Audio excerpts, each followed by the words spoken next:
तो कोरोना के मामले लगातार बढ़ते चले जा रहे हैं। दिल्ली से लेकर मुंबई तक कोरोना का नया स्ट्रेन बेचैन कर रहा है। ना अब वयस्क सुरक्षित है, ना ही बच्चे। हर कोई कहीं ना कहीं इन्फेक्टेड हो रहा है। जी न्यूज की लगातार इस पर कवरेज जारी है। न केवल हम आपको समाचार दे रहे हैं, बल्कि विशेषज्ञों के जरिए इस लड़ाई से लड़ने का और इस वक्त इस फेज में भारत कहां खड़ा है और इस पेंडेमिक से भारत कैसे निकलेगा, हम लगातार फॉर्मूला भी दे रहे हैं। इस वक्त हमारे साथ एक बेहद खास मेहमान मौजूद है। भारत सरकार के प्रधान वैज्ञानिक सलाहकार विजय राघवन मौजूद हैं, जो कि हमारी हर शंका का समाधान करेंगे। डॉक्टर विजय राघवन, बहुत बहुत स्वागत है सर आपका। आपने वक्त निकाला, क्योंकि मुझे मालूम है इस वक्त जिस तरीके का वक्त चल रहा है सर, आप काफी ज्यादा व्यस्त होंगे। सर, सबसे पहला सवाल तो यही आता है दिमाग में और एक व्यक्ति के माइंड में भी यही आता है, हम इस वक्त खड़े कहां हैं सर? हम ऐसी पोजीशन पे खड़े हैं जो बहुत ही ज्यादा खराब है, या किसी ऐसी जगह पर खड़े हैं जहां से सिचुएशन और बहुत ज्यादा खराब होने वाली है? हम इस वक्त कहां खड़े हैं सिचुएशन वाइज? बहुत बहुत धन्यवाद। इसका जवाब दो तरह से दिया जा सकता है। पहले हमें ये ध्यान में रखना चाहिए कि हम जरा शांत और थोड़ा एनालिटिकल होनी चाहिए कि क्या हो रहा है, क्या हम कर सकते हैं, क्या नहीं करना चाहिए। उसके बारे में और बाद में बात करेंगे। लेकिन आपका जो सवाल है, हम कहाँ हैं और कहाँ जा रहे हैं, उसका जवाब आसानी से विज्ञान से मिल सकता है।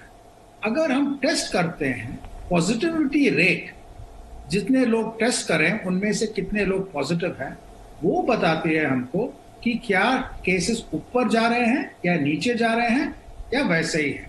तो पॉजिटिविटी रेट बहुत इंपॉर्टेंट है और टेस्टिंग बहुत ही जरूरी है। इससे हमें पता चलता है कि जहां काफी ज्यादा केस है वो प्लेटो होके नीचे आ रही है या नहीं, और जहां बहुत कम केस है क्या ऊपर जा रही है। तो इससे पूरा पता चलता है। और एक और बात है कि करीबन 12 हफ्ते लगते हैं शुरू से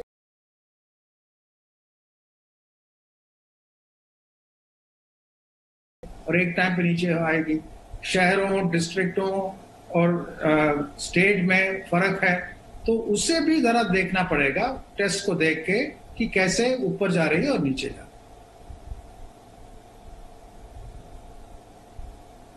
है। लेकिन सर, इसमें एक और चीज को हम फिर कैसे समझें? एक तो ये कि जो पॉजिटिविटी रेट है वो रोज बढ़ ही रहा है। आज हमने देखा कि दिल्ली में जो पॉजिटिविटी रेट है वो करीब 30% के करीब पहुंच गया।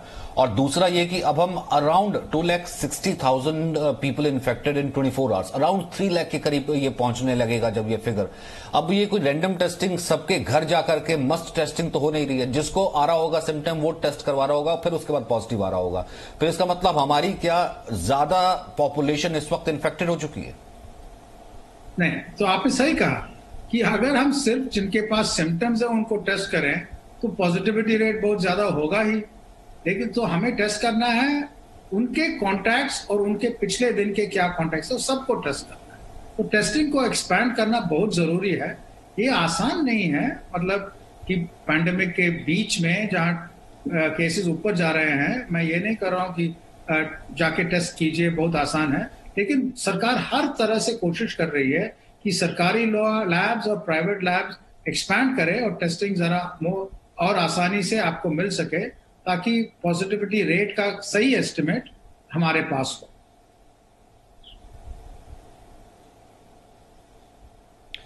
और सर क्या वैक्सीन से फिर लोग ये भी पूछ रहे हैं कि वैक्सीन लगवाई फिर हो जा रहा है, वैक्सीन लगवाई बहुत से लोगों को कैसे हो रहा है? वैक्सीन से हर्ड इम्यूनिटी नहीं आती क्या? और 3 लाख तक अगर ये केसेस पहुंच जाते हैं तो फिर हर्ड इम्यूनिटी कैसे आएगी फिर सर? अच्छा, आप दो चीज पूछ रहे हैं, वैक्सीन लेने के बाद आपको कोविड बीमारी आ सकती है कि नहीं, और दूसरा हर्ड इम्यूनिटी के बारे में। पहले वैक्सीन के बारे में बता दूं। वैक्सीन जब लेते हैं आप, तब आपकी इम्यून सिस्टम बनाती है एंटीबॉडी और दूसरी तरह से सुरक्षा बनाती है। जब वायरस आती है, वो आपके अंदर घुसती है, वो वैक्सीन रोक नहीं पाएगी। वैक्सीन वो वायरस घुसने के बाद, आपके बॉडी के सेल्स के घुसने के बाद, तब उसके लड़ेगी। तो आपको वैक्सीन क्या करेगी, इम्यून सिस्टम क्या करेगी आपको, कि आपके डिजीज को माइल्ड या मॉडरेट तक ही रखेगी और सिवियर नहीं होने देगी। और जिन लोगों को वैक्सीन मिलके आपने देखा उनका डिजीज, उनको ज्यादातर माइल्ड या मॉडरेट है। कुछ लोगों के हो सकते हैं कि सीवियर हो, उसको जरा देखना पड़ेगा वैक्सीन के तुरंत लेने के बाद होगी, कितने के बाद होगी, क्या वो कुछ वैक्सीन का एफिकेसी के कारण है, वो सब देख रहे हैं। ज्यादातर माइल्ड और मॉडरेट डिजीज ही होगी वैक्सीन, सो वैक्सीन लेना बहुत जरूरी है।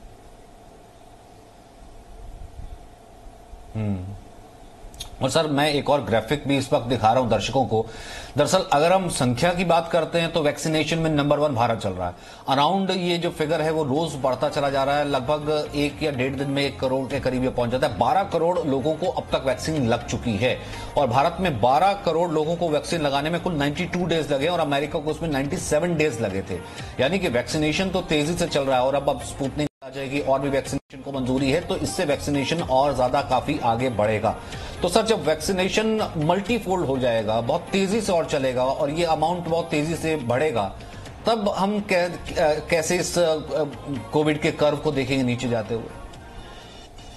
जब वैक्सीनेशन बढ़ेगा तो कोविड के कर्व तो नीचे आएगा ही। उसका टाइम लैग होगा क्योंकि वैक्सीन समय लेती है। पहले डोज के बाद भी करीब 2-3 हफ्ते लगती है उसको कुछ इफेक्टिवनेस आने के लिए। उसके बाद 1-आध महीने के बाद दूसरे डोज लेते हैं तो पूरी इफेक्टिवनेस आएगी। तो वैक्सीन लेने के बाद समय लगेगी।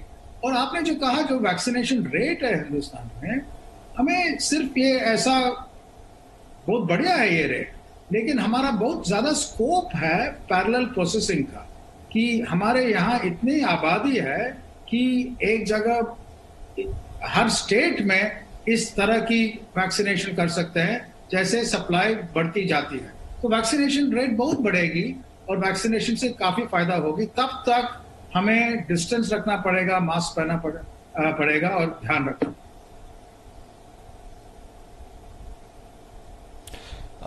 Former prime minister Manmohan Singh ने चिट्ठी लिखी है सर पीएम मोदी को, एक सलाह दी है।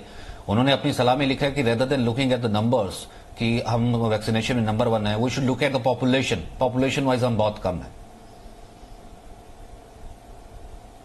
तो मेरा इस चिट्ठी से मैंने देखा नहीं इसको, लेकिन आप कह रहे हैं कि हमारा वैक्सीनेशन काफी ज्यादा हो पर वैक्सीनेशन पर यूनिट पॉपुलेशन कम है।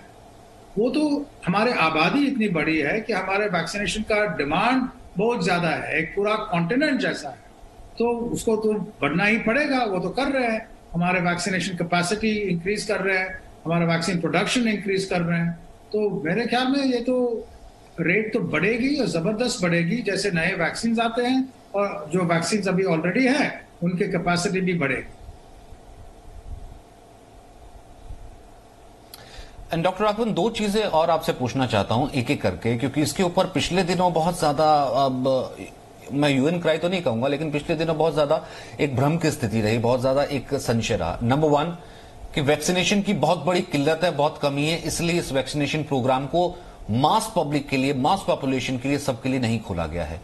क्या यह सच्चाई है सर इसमें कि सच में हमारी वैक्सीनेशन में बहुत ज्यादा किल्लत है या फिर कमी है? देखिए, हमारा गोल है, आपने पहले हर्ड इम्यूनिटी के बारे में भी पूछा। हर्ड इम्यूनिटी आती है वैक्सीन से जब करीब 70-80% हमारे पॉपुलेशन की वैक्सीनेशन हो चुकी है। और हमारी आबादी देखिए कि कितने करोड़ के लोगों को इस तरह से वैक्सीनेट करना पड़ेगा। करीब 200-300 लोगों को वैक्सीनेट करना पड़ेगा, हाँ, कम से कम पहले राउंड पे। उसके बाद और भी डबल करना पड़ेगा और हर नागरिक को 2 डोज लेने पड़ेगी। तो हमारा डिमांड देखिए कितना है। हमारा डिमांड सारी बाकी देशों से कई गुना है। तो हमारी जो अभी जो सप्लाई है वो इतनी सारी डिमांड को मीट करने के लिए टाइम लगेगी। वैक्सीनेशन एक्सपेंड कर रहे हैं और भी वैक्सीन आ रहे हैं, तो इससे वो सप्लाई आ जाएगी। तो मेरे ख्याल में देखिए, जब वो दिसंबर जनवरी में पीक नीचे आ रही थी, सितंबर के बाद जब नीचे आई, तब ये सप्लाई जो इंक्रीज हो रही है वो अपने स्पीड पे चलेगी और सारी देश को वैक्सीन कर सकते थे। अभी सेकेंड पीक के कारण डिमांड और तेजी से जबरदस्ती से आ गई है, तो इसलिए हमारा काफी चैलेंज है, लेकिन वो मीट हो जाएगा। देखिए, एक और चीज है, हमें बहुत से चीफ मिनिस्टर्स भी हैं, वो भी लगातार। Sure sir. सॉरी, एक और चीज, हमें इसको जरा पैनिक से क्राइसिस है क्या करें कुछ मालूम नहीं है ऐसा नहीं देखना चाहिए। अगर पिछले साल इसी समय उस तरह के पैनिक हो तब कुछ हम अंडरस्टैंड कर सकते हैं। उस टाइम हमने पैनिक नहीं किया, हम सब एक साथ आके काम किया और अभी इतना ज्यादा समझ है कि पैनिक की कोई जरूरत नहीं है। नए वेरिएंट हो ठीक है, उसको डील करेंगे, नई वैक्सीन बना रहे हैं वो साथ में बना रहे हैं, वैक्सीन को डिप्लॉय करेंगे, वैक्सीन को बढ़ाई करेंगे, ऑक्सीजन को और ले आएंगे इंडस्ट्री से। तो ऐसा कोई प्रॉब्लम नहीं है जो हमें समस्या का सोल्यूशन नहीं देख सकते हैं। तो साथ में मिलकर काम करते हैं, हो जाएगी, घबराने की कोई जरूरत नहीं। लास्ट 30 सेकेंड्स अगर मैं इस इंटरव्यू को if I want to finish it on a positive note, is there any ray of hope sir? आगे उम्मीद की किरण क्या है? क्योंकि रोज केसेस तो ऐसा करते हैं कि कुछ नजर नहीं आती किरण। देखिए, हमारा जब क्राइसिस के अंदर है तब हमारा दो रास्ता है।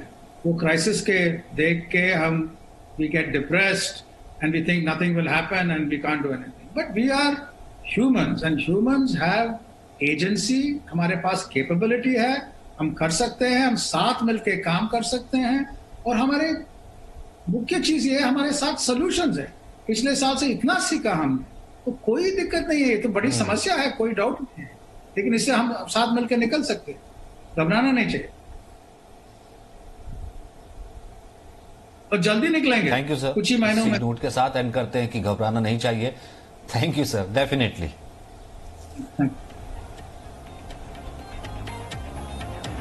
Thank you sir. एक छोटा सा ब्रेक के लिए आप रुक रहे हैं। Presenting B News app available on Google Play and App Store. Download it now.